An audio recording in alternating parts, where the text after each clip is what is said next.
I want to talk to the person who's been feeling lost, the person who's been trying everything but nothing seems to work, the person who's been feeling abandoned, lost, confused, empty. I want to talk to you today. I've been there. I grew up with little, faced a lot of pain, went through seasons of being completely broken. But God rebuilt me from the ground up.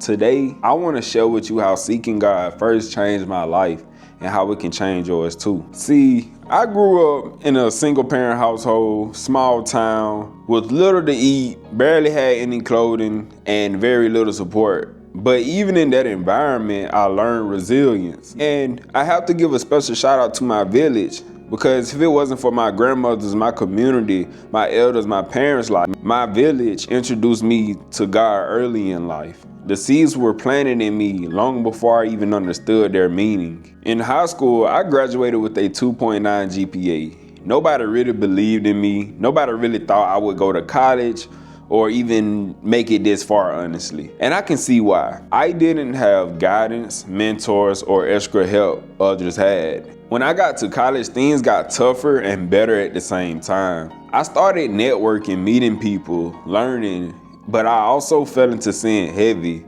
Sin like lust, profanity, pride, ego, adultery. I was stuck in my old ways. But even through my mistakes, I stayed focused on priorities. I battled poverty, the COVID years, stress, depression, and still finished with a 3.4 GPA. Here's some of the things people didn't see. One thing most people didn't know is that during my final year, I had to cram 7 classes into one semester just to graduate on time. And we haven't even gotten to the summer classes I had to take before that semester. And right after graduating, the woman of God who helped me through life, loved me deeply, and kept me grounded, passed away a little under a year later. I haven't been the same since. Losing her really broke me. She was my strength, my comfort, and my reminder to stay close to God. My grandmother never went a day without praying for me, and we was very close. I'm still lucky to have a grandmother on my dad's side that's still alive and still pouring into me today. And I also want to say that both of my grandmothers, who are women of God, helped me get through college. After college, I thought my life would finally make sense, but instead, I felt empty. After I worked locally, close to home, with troubled teenagers in my community, I got laid off from that job and I had to change jobs, and that is what led me to work in HR. When I worked in HR, I worked there for 4 months and I instantly got promoted to work corporate. And my corporate title was a sales and productions coordinator. I actually enjoyed that job. That corporate environment started to drain me mentally, emotionally, and spiritually. So yeah, eventually I ended up quitting my corporate job. God clearly was speaking to me as I was traveling hours there and hours back and working long hours, working long shifts, but also dealing with the toxic environment. God continued to speak to me. He kept speaking to me. I almost ran off the road countless times, going to sleep on the road, trying to make a way, trying to make living for myself, trying to be responsible, trying to be that corporate guy living up to his degree. But God made it clear that this is not your calling. This is not where I want you. I ended up jobless for over a year. I was broke, in debt, fighting anxiety, depression, loneliness, spiritual attacks. But even in that season, I did not turn my back on God. I didn't bash him. I stayed faithful. I kept preparing myself for my breakthrough. I controlled what I could control. My prayer life, my attitude, my actions, my discipline, my gym routine, my church, my daily devotions. I had to control what I can control. When I had nothing, I still sought God with everything. Matthew chapter 6 verse 33 became my foundation. Seek ye first the kingdom of God and all his righteousness, and all these things shall be added unto you. I gave up drinking. I became abstinent. I had to die to my old self and leave my sinful habits behind me. And even while jobless, I stayed in the gym. I stayed reading, learning, building character. I stayed preparing myself for the man God was shaping me to become. I am not perfect. I still feel lost sometimes. I still don't have it all together. I still have days where I don't feel like I'm doing enough. I still struggle with isolation, not interacting with others or not being my same self that I was in the past. I still struggle with the woman God has for me and who God wanted me to court and marry one day. But I am better than I was.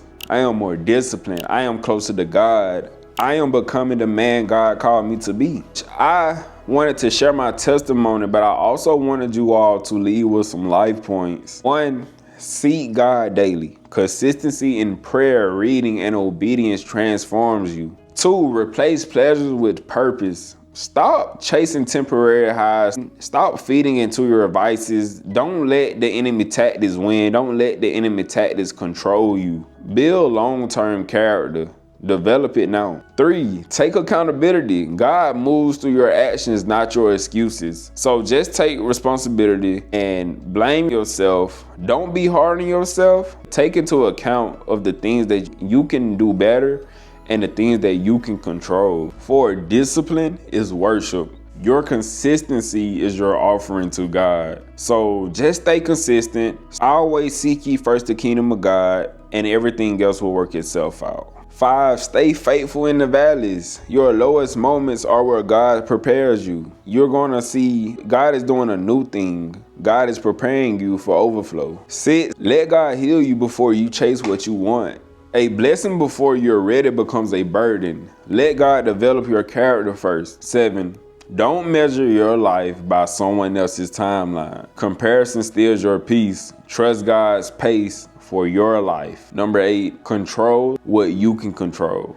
Your attitude, your prayer life, your work ethic, your devotion, and how you show up. 9, God uses you in your isolation period to build your identity. When friends leave, jobs fall apart, and life feels quiet, God is sharpening you. Let him refine you. He's just preparing you for your winning season. 10, preparation comes before breakthrough. You don't rise in the moment, you rise from your level of preparation. Faith without preparation is like wasted potential. Faith without work is dead. If I had to leave you with some encouraging words, it would be this. I want you to know that God has not forgotten about you. God will never leave you nor forsake you. Everything you're going through is preparing you for what you prayed for. Seek him first. Stay faithful. Build discipline. Take accountability. Your breakthrough is not random. It's the result of your obedience. And as I stated earlier, I still don't have life figured out. I'm constantly learning, constantly seeking ye first the kingdom of God. I'm still trying to become a better man of God each day. But we have a lot in the works. Be prepared. I want to share value. I want to serve you all the best way I can. So I'm asking God to give me the strength to stay consistent, to stay of value to you all, and just pour into you all as much as I can. That is my goal with this channel. We're going to let Christ be at the center. All the glory belongs to God. I hope y'all have an amazing day, and I will see you next time.